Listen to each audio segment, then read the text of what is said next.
Lisa Clinical Wizard is her handle on Twitter. She is a clinical research specialist turned war journalist, a media influencer, blogger, and proud Ukrainian. Lisa is a volunteer helping Ukrainian defenders on the front and also is a member of the Vatnik bashing digital collective Nafo. Lisa, welcome to the channel. Thank you so much. Thank you, Jonathan, for this honor and for inviting me to the interview. Thank you for all your kind words. I'm happy to answer all your questions. Let's go. Well, let's go. And I am going to ask you a little bit more about your professional background, because that was a very sort of short intro and doesn't cover all of your skills and experience. You've been on quite a journey, haven't you? From clinical researcher to becoming war journalist. What is your personal journey from the full-scale war through to the present?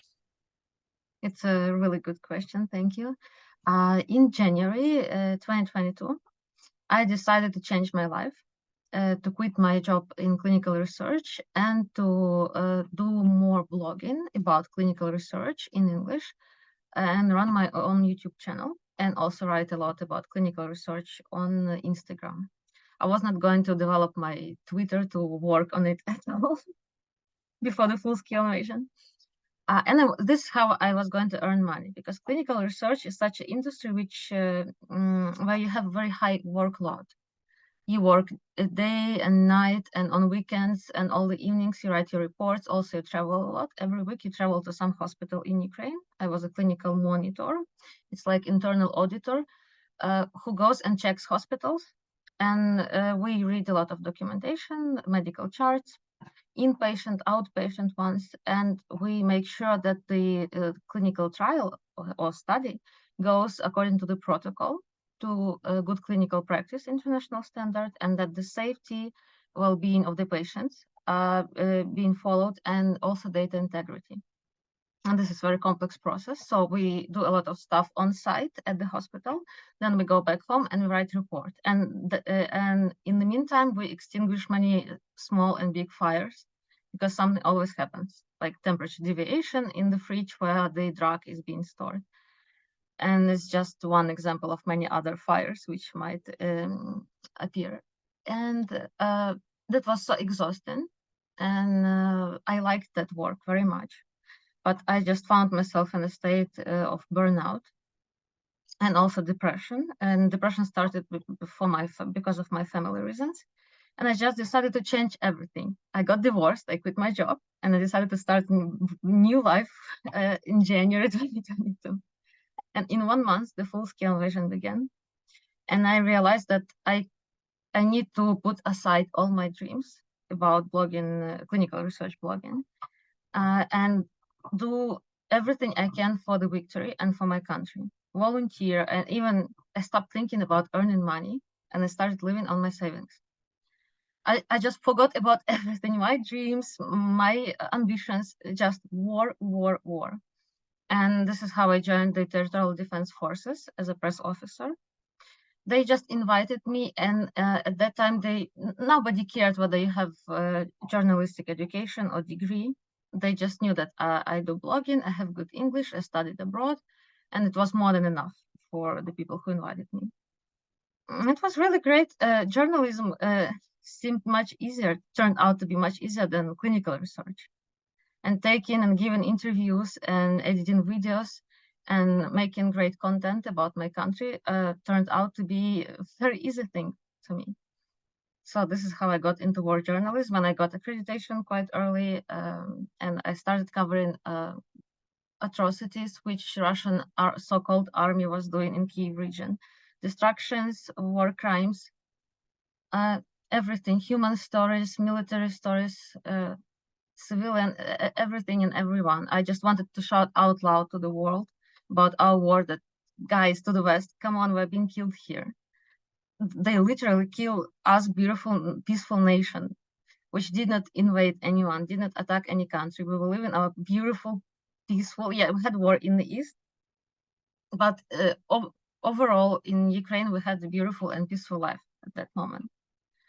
But unfortunately, because we ignored that war in the East and the whole world ignored, this is what happened.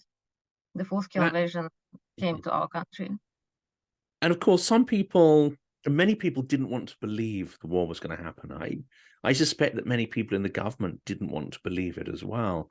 But for those who were unfortunately watching Putin's speeches, and for those who read his ridiculous fake historical document, it had horrible echoes of Mein Kampf and, you know, the stuff that led up to the full-scale war in the Second World War. Why is it, do you think, that, you know, dictators like Putin, they tell us what they're going to do, and then unfortunately they do it, unlike many elected democratic politicians who make promises which then they try to ignore? You know, like a classic Bond villain, he said what he was going to do and he did it. What was your position here? Did you think the full-scale war was coming, or was it an incredible shock to you? It was not, unfortunately or unfortunately, I was prepared. And I always perceived Russia and Russians as enemies, honestly. I guess since my school age, at the fifth form, sixth form, I was taught by my history teacher that Russians are evil. And I'm very grateful that he said this to us in Crimea, because 9 years of my school passed in Crimea. And he said they're evil, they always wanted to destroy us as a nation, our culture.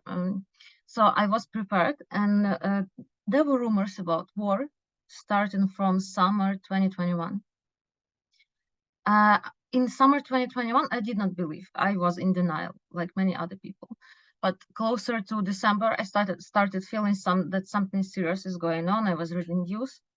And in February, I found myself reading news before sleep every evening in bed, and I was shaking. I was getting worse and worse in terms of emotional state. And I'm like, something is going on, something is going on.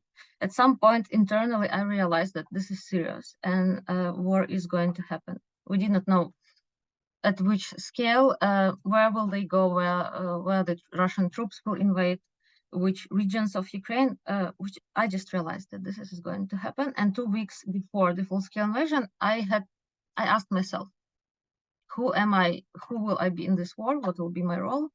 And whether I will move out or stay in Ukraine. And it did not take me long to decide. I thought for a second, should I go to Poland and watch everything at distance? No, I should not. I have my life here in Kiev. It's my beautiful city, my hometown, my apartment. At that time, I didn't have a dog. Even though I was divorced and I was alone in my apartment, but I felt that there's no way. How can I leave my country and my people? And that was a very conscious decision to stay.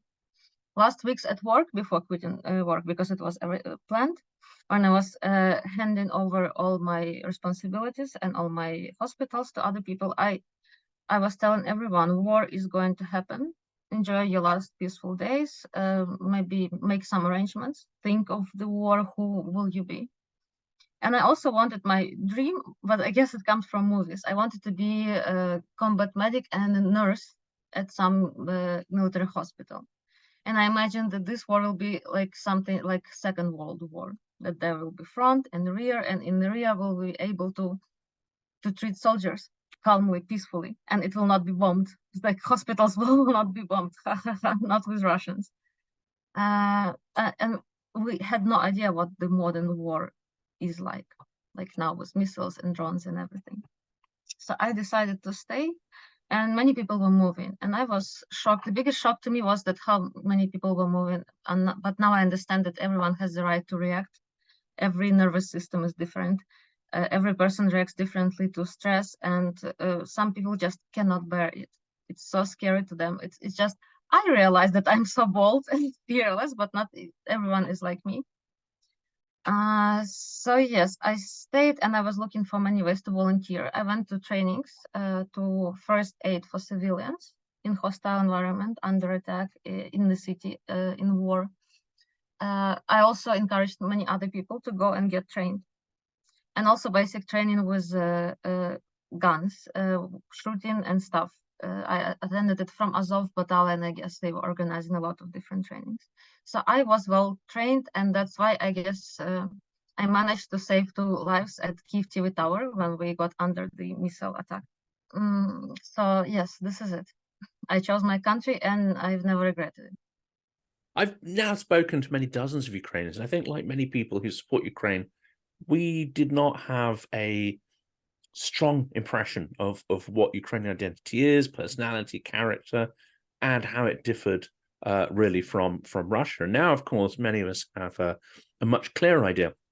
And many Ukrainians have told me that in peacetime, when there's less pressure, Ukrainians have a tendency to be, dare I say, a little disunited, you know, always debating, arguing, a little bit stubborn, and always, you know, there's the joke about you put sort of 3 Ukrainians in a room and lock them away for a while, and they'll form 4 political parties at the end of it.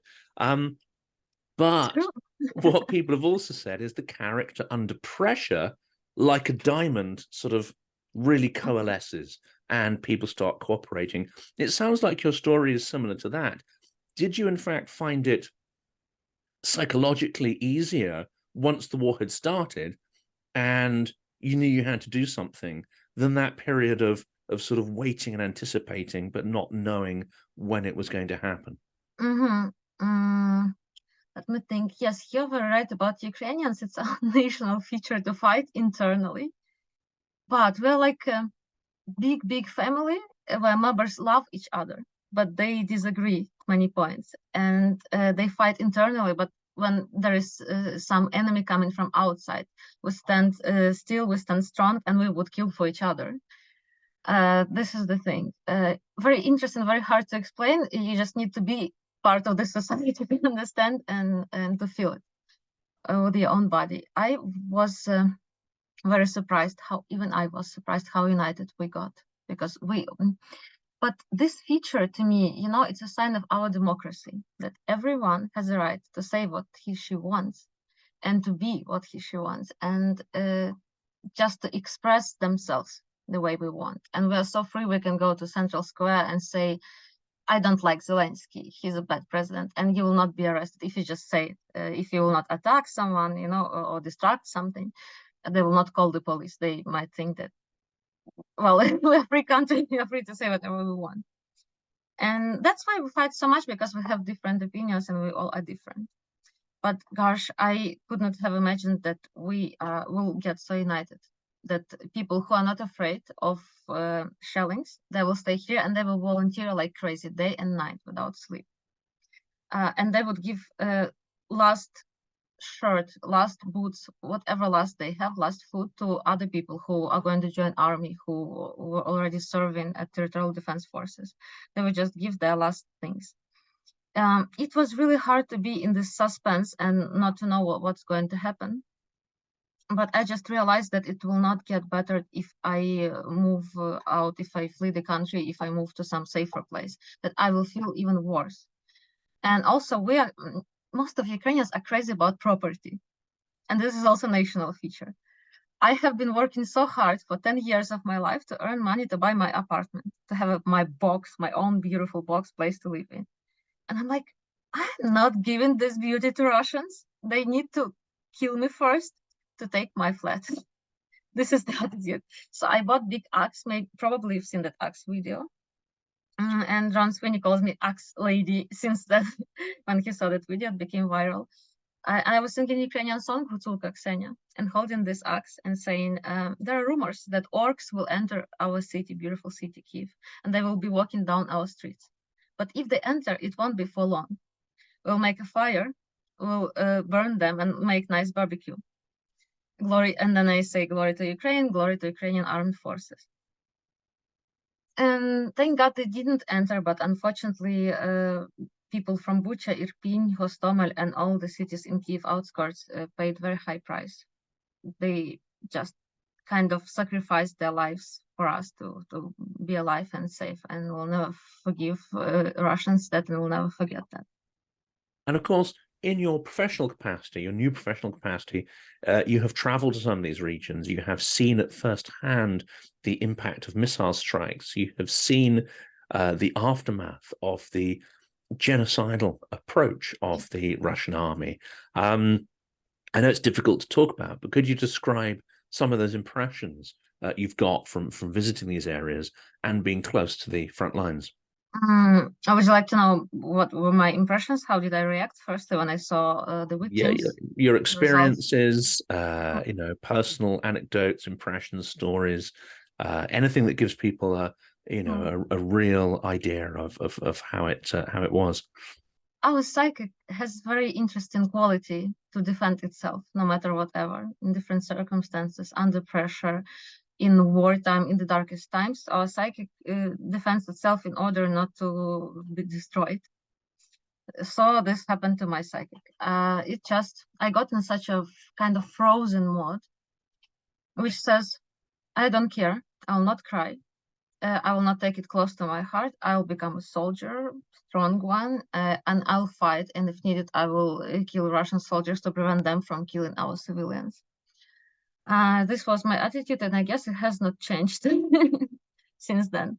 I'm still the same, and I'm always ready to fight. When we firstly visited Bucha, we saw dead bodies of civilians. We reported about some of them. We also investigated the story of one family of Alexander Fedorov.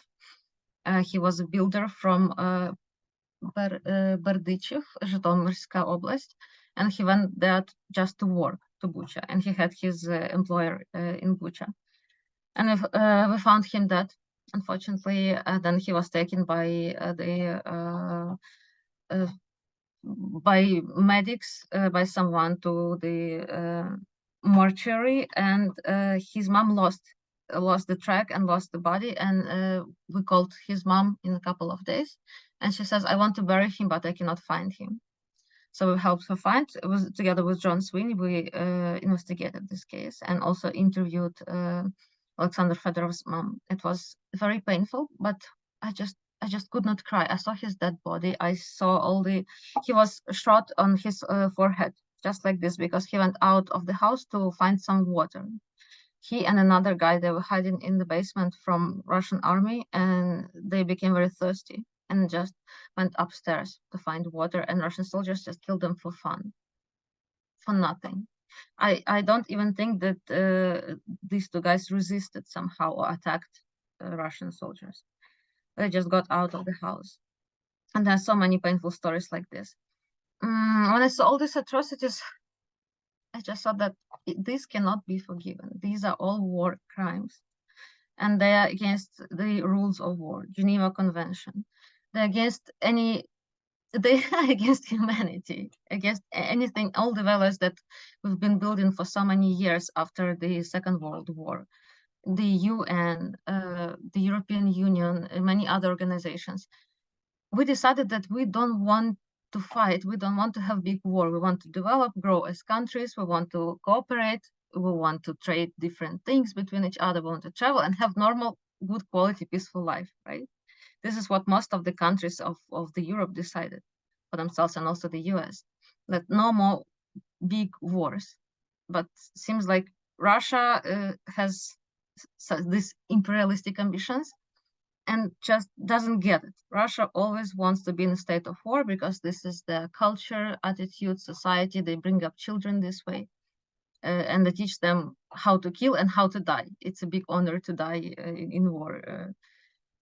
Not like with us. With us, we value life, beauty, peace, family, have a house, and to develop ourselves. My experience with shelling, again, getting back to frontline and covering all these dangerous areas. I was just working, I just was so strong and bold that I did not feel that danger. I was very careful. I was taking good care of my colleagues, journalists. I was watching out for them. I'm that person who sees global picture, and if there is some danger, I would instruct people to go to the shelter, to go somewhere, to wear the helmets. And I was taking all the safety measures. But at the same time, I knew that if it will not be us who will cover this atrocities, who else? And I guess this Kiev TV tower case on 1st of March, in very early days of war, taught me that war is very serious, but also taught me that it's not time to die for me right now, because I remained intact. The shrapnel was falling all around me, exploding in front of my face, like 5 centimeters from my face, and nothing happened to me. I was lying down, covering my head with my mouth open, and nothing happened to me. But my ex-husband, with whom we were volunteering together, got wounded, and I saved his life and also life of another driver who was driving towards our car. And I just felt that there is something special about my guardian angel. He is very strong, and he's going to protect me from death right now. And what do we say to the face of death? Not today. So I took very active position, and it helped me throughout all these months of the war, not to give up, not to get tired of this war, to keep volunteering, and to do what I can, where I am right now. Well, let's turn to volunteering, because what we've seen, I mean, civil society was already robust, and it was partly the strength of emerging civil society that really allowed Maidan to be successful. You know, the huge mobilization of people cooking food, helping, doing stuff, supporting each other for the months-long protest in the winter months. Whereas, of course, propaganda makes out that it was all done by the CIA. I think the CIA would love to have that much power, and clearly don't, and that ability to organize many tens of thousands of people. Were you involved there? Was Maidan, as for so many other people, a sort of formative experience? And how do you feel 10 years on? Because, of course, it's the anniversary of that incredible event this week. Unfortunately, I didn't get a chance to be part of all the events of Maidan. I was 22, and I got enrolled into the University of Barcelona and also University of Faro, Algarve, Portugal. And I won, Maidan happened in autumn, and I won Erasmus Mundus scholarship from European Commission. I learned about it in spring 2013. In summer, I was already preparing, was getting visa and stuff, and was packing to go abroad to study my master's, 2 years of master's. I won scholarship from European Commission. I was so happy, so excited to pursue my career. And in the end of September 2013, I moved to Barcelona. And when revolution began, I was in Barcelona studying. And it was such a shame. I could not sleep. I was constantly in touch with my family, which was in Crimea at that moment, my mom and granny. And I wanted to go to Kyiv and to take active part in it, especially as my colleagues, students from Kyiv Mohyla Academy, where I studied, where I got my bachelor's degree. They were all participating, and they also they got poisoned with this gas by Berkut. You know, these guards hired by Yanukovych, who were protecting Yanukovych and his regime. And they were also beaten by this Berkut unit. It was so painful. I was crying all the time that I cannot go back. But the condition of my program was that if I quit program now, or take any holiday, any vacation from it, any sabbatical, nothing was possible. If I take it, I need to return all the money which I got from European Commission scholarship for all the months which I studied. And I lose this opportunity to finish and to get master's degree. So there was a lot at the stake. And the same happened when annexation of Crimea began in spring. I was still studying in Barcelona, and I just could watch what's going on at distance, read on news, and shout out loud online only.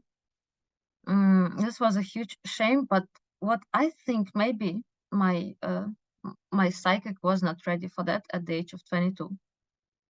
And maybe if I saw people dying right at Independence Square, a lot of blood, a lot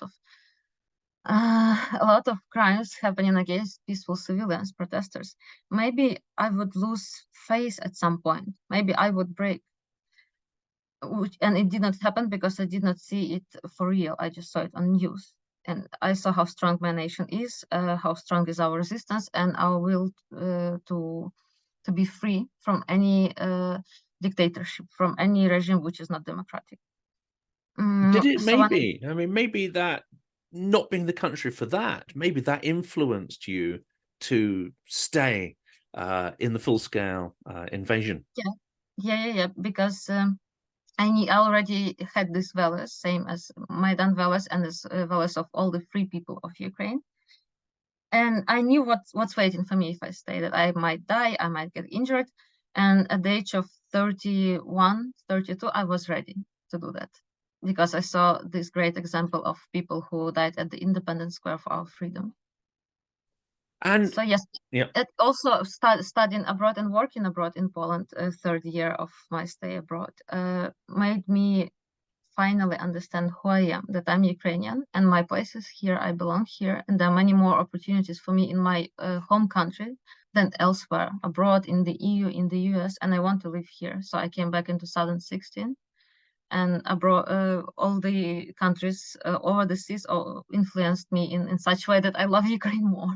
That's very powerful. And your story seems to be reflected in many tens of thousands of individuals who are now volunteering. Some are volunteering for multiple organizations.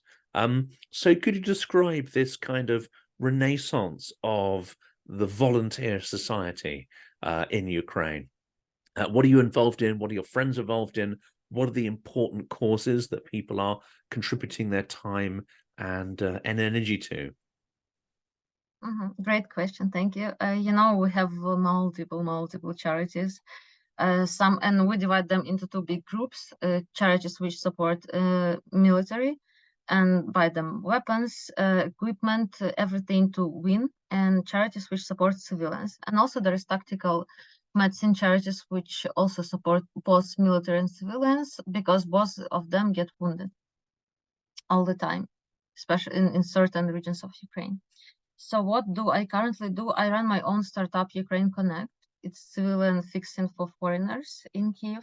And every month, part of our income, we donate to some charity or to some person who is a volunteer, and it's a person trustworthy. We verified all the sources of income of that person, and we also do the reporting, and we publish the amounts of money and everything. Currently, I publicly support girl. Her name is Christina. She lives in Kramatorsk, and she travels to the front line, to stabilization points, to hospitals, and buys medical supplies like tourniquets, pelvic tourniquets, seals, bandages, everything that you can imagine that's needed for the first aid for wounded militaries. She buys that with the money which my followers donate, and also other Ukrainians donate to her, because she's got a Ukrainian bank account and PayPal. And I support her. I try to post something every day. We both report. She sends me screenshots of all the money incoming, and then of her purchases. Whatever she bought, she sends me invoices, and I want it to be as transparent as possible, because this is the only way I can trust a person. If a person shows me numbers. So I support this girl, and I decided to support her because this area is not covered enough. Area of simple volunteering with medical stuff and supplies. Big organizations, they got enough support and public coverage. And the following ones I really trust, and I also send them my own money and the money of my startup. They come back alive. I trust them 100%. Prytula Foundation, Superhumans. These are Masha Yefrosinya's foundation. They just do different things.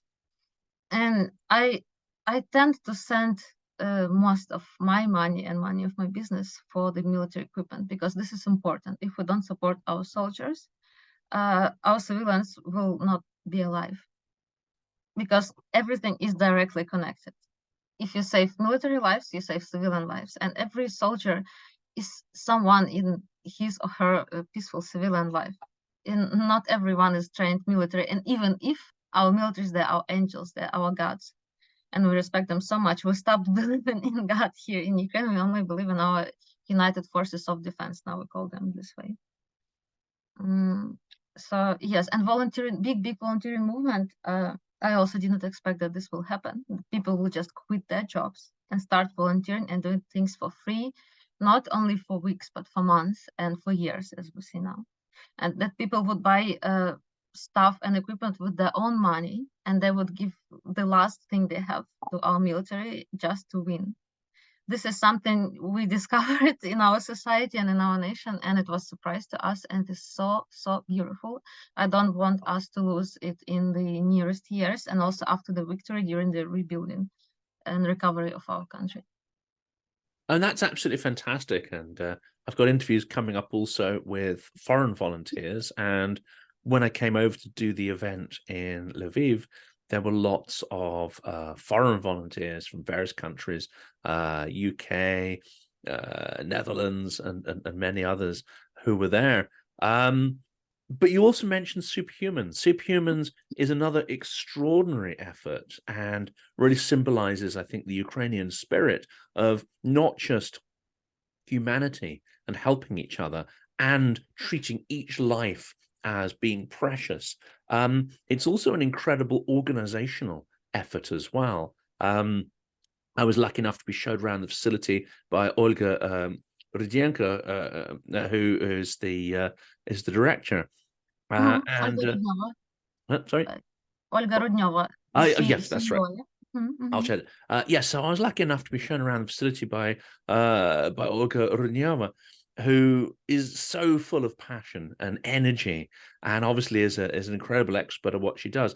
But that facility was built in less than a year to a world-class standard, and is doing incredible work. How important is it that you've got sort of institutions like that? And of course, Andres Nadoy has another institution also based in Lviv called Unbroken, also doing incredible work. How important is it that Ukrainians are investing in every single life and making every single life important and worth the struggle? It is important, and it is the priority number one, because life in general in values of I don't know, mentally healthy people and societies which are democratic, life is the number one priority, and it should be this way and stay this way no matter whatever. I am so happy that we have these foundations, and they seem like trustworthy ones. They are trustworthy because they report publicly on their websites, and you can see in real time money incoming and money spent, which is great. With modern technologies, we can do this. I guess they will remain after the victory. They will transform and they will change the set of the activities in order to support rebuilding and recovery of our soldiers who will come back from the front line. And it will be a very complicated, long process of their recovery, both mental and physical. I am so happy that these people who are in charge of these charities, they decided to do it, and they are making most of their potential, of their energy, of their money, of their experience and knowledge. And this is their choice. I'm eternally grateful to all these people because I do what I can at my level, at my scale. Unfortunately, I don't have millions of followers yet, but I try to use all the resources I have to volunteer as well. And I'm so happy I support this girl in Kramatorsk in the Donetsk region. And when I started this campaign with her, with my foreign audience, 13,000 followers on Twitter, foreign audience started sending her money for these tourniquets, and she reports me with every single transaction. And isn't this beautiful? Isn't this beautiful that I'm making difference? And even with, maybe it's small, maybe the amounts are small for now, but I'm just so happy that I can do. And at the end of the day, when I ask myself before sleep, what have I done for the victory today? I have an answer, and my consciousness is clear that I've done something, sometimes something small, sometimes something big, but that just makes me happy and shows me that my guardian angel saved me not in vain on 1st of March at Kyiv TV Tower. And tourniquets, I mean, this is a very good point here, because people might be thinking, well, how can I make a difference? What's it really going to do? Tourniquets is a great example, because they're not the cheapest item, but also they're not massively expensive. But having a high quality tourniquet that is not going to fail under pressure will literally save the life or dramatically improve the survival chances of a soldier at the front line. So a small amount of money in this case makes an incredible difference. And that individual who survives rather than dies at the front because of that vital piece of equipment, after rehabilitation, they can go back and help fight, or they can come and do stuff on the home front to help. It's a cascade of benefits, isn't it? Which doesn't cost a huge amount of money. And that means that foreigners can get involved and make a huge difference. So what's your advice there? I'd love to hear of you as a medical professional on the, that idea about tourniquets in particular. But also, oops, don't know why that happened. My alarm went off. But also, yeah, I'll edit that little bit out as well. But also, how can foreigners get involved? How can they contribute money and be assured that it is going directly to help people on the front, for instance? Great question, thank you. And I'm so happy that you think that foreigners are ready to send money to the front. Because, in first months of the full-scale invasion, it seemed to them that if I send money to the army, I'll sponsor murder. I'll sponsor killing. But it is not true. You'll sponsor civilian lives saved, thousands, maybe millions of civilian lives saved. And it is great that this attitude has changed, or at least is dramatically changing now, that people see that how many Ukrainians died and sacrificed their lives, and that our soldiers are real angels, and they are worth saving and giving them the best we have. I have a post, I guess I posted it on all my social media, Twitter, Instagram, and Facebook. And it's called "I'm a Foreigner and I want to help Ukraine win. What can I do?" I'll also share that with you. You can use it for the interview. And I had several bullet points there. The first one, how can I help at distance from abroad? You can donate, and I list the long list of trustworthy charities of Ukraine, different ones, supporting military and civilians. You can also shout out loud about our war and counter Russian propaganda every day on your social media. Be active, be supportive of Ukraine, express your attitude, your values openly, and this would help a lot, because when Ukrainian says something against Russian propaganda, we are interested, and people don't then trust us because we are also very furious right now. We are full of revenge. We are very aggressive because this enemy is killing our children and women and raping us. But if a Westerner says something and says Russia is evil, Westerners tend to believe him or her more. So this makes huge difference if people from the West share something about our war every day. If they counter propaganda, if they refute Russian fakes, and just explain what's going on. Also, you can come here and volunteer if you are scared of shelling. If you just know that this is your limit, you cannot be right at the front line. This is okay. You can volunteer in so many ways. At the kitchen, you can deliver stuff. You can drive. You can do something with medicine, something far from the front line, like assemble ambulances. You can take part in bringing ambulances as a convoy. This is what I have many Dutch Nafo fellows friends who organize these convoys, also with the Dutch charities, and they just bring up to 10 ambulances at a time to Ukraine. And then our Ukrainians who are soldiers or volunteers who travel close to the front line, they deliver those ambulances to stabilization points in yellow zone, in red zone. Sometimes all the zones are mixed. And also, of course, if you are willing to fight, if you are professional military, or if you just feel that you are ready and you don't have this fear, you can join a foreign legion. You can join some Ukrainian unit. Many soldiers speak English, and they would love to have a foreigner and to teach him many Ukrainian things, many Ukrainian commands, also weaponry, our rules of war and everything. I know by now I have many friends who are foreigners, but they serve in Ukrainian units and they're happy. Some of them say that those units are better than Foreign Legion, because I don't know, they feel peaceful, calm, they like the atmosphere more. But again, it's very individual and we have wide choice. And also we have a lot of freedom for foreigners. I know that this 3 years contract with the Ukrainian Armed Forces, you can break it if there is some reason, like you need to travel back home, something happened with your family, you just can easily leave Ukraine like this, not like Ukrainian can. So I think there's so many ways to volunteer, and it starts with you. You can do always something in your village, in your town, from anywhere. You just need to go out the streets and say, I am against killing Ukrainians. I'm against Russia's values. We need to stop this war. We need to. Russia is a terrorist country, and doing the crimes against humanity. This is something we start from, and then you can do more and more and more. And of course, we will put links in the description of the video. My last question, of course, is, and I have to mention this, you are part of the Nafo Vatnik bashing collective. How important is it that something like Nafo has evolved through the war?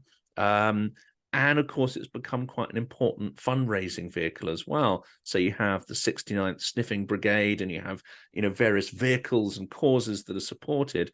How important is something like that, both materially, but also psychologically, to know that there are many tens of thousands of foreigners who are absolutely, feel a unity with Ukraine, and who are following every news story and every detail, and also do something about it, trying to tackle Russian bullshit.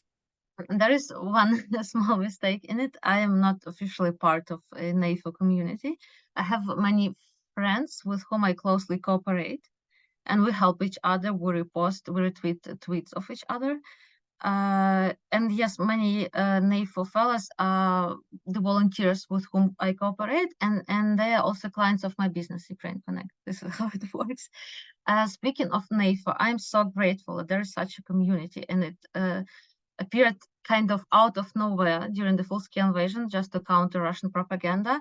And this community consists of Westerners who love Ukraine so much that they're willing to spend their free time, hours and hours of their free time, on Twitter and other social media, making fun of Russian propaganda narratives, of Russians, of Vatniks, of separatists, collaborants. And just this humor is the biggest weapon. This is what Nafo fellows use. They make a lot of funny memes. Funny, but humor is deep, sometimes painful, and very serious one. It's about our war, it's about death and life. And they managed somehow to bring the world's attention to this problem, like Russian propaganda narratives, and to the necessity to fight it every day, every second, every single fake. We need to fight it and do the fake refutation. And this is very powerful community to me. And what I love about them, they don't have a head, they don't have a director. They are free, like Ukrainian people. And I guess, one of my friends said, who is also Nafo fellow, that they will be in the history books. They, as a phenomenon, as a community, Nafo fellows will be there forever, like people who made difference and who changed the game at the informational front line, information war. So I'm eternally grateful, and I hope this will continue, and we all will stand till the end, and we all will not get tired of doing this. And I'm eternally grateful. And again, I invite everyone to come here to Ukraine, and I'll show every Nafo fellow around and show the beauty of my country. I just can't wait for everyone to come here. I hope everyone takes you up on that offer. I know that I'll be coming back early next year to do that. And well, I encourage people to stay safe, of course, and take the right precautions, as you've said, but go and see Ukraine, because it's an incredible place, packed with incredible people, and it's worth defending. Absolutely. Lisa, thank you so much for everything you do. I very much look forward to sort of meeting in real life, hopefully in Kiev next year. But thank you so much for everything, and also, of course, for your time and sharing your experiences with the channel. Thank you so much. Thank you, Jonathan, for inviting me once again, and for this honor to share my attitude, my opinion about stuff, and for your interest in our volunteering movement. Thank you so much. This is important, and I guess this topic is undercovered. And also many Westerners ask why government doesn't cover everything. And we say because it's physically impossible. That's why we have such huge volunteering movement, because it is needed. And both militaries need us and civilians who are dying every day. They need us, and we will go carry on as long as needed.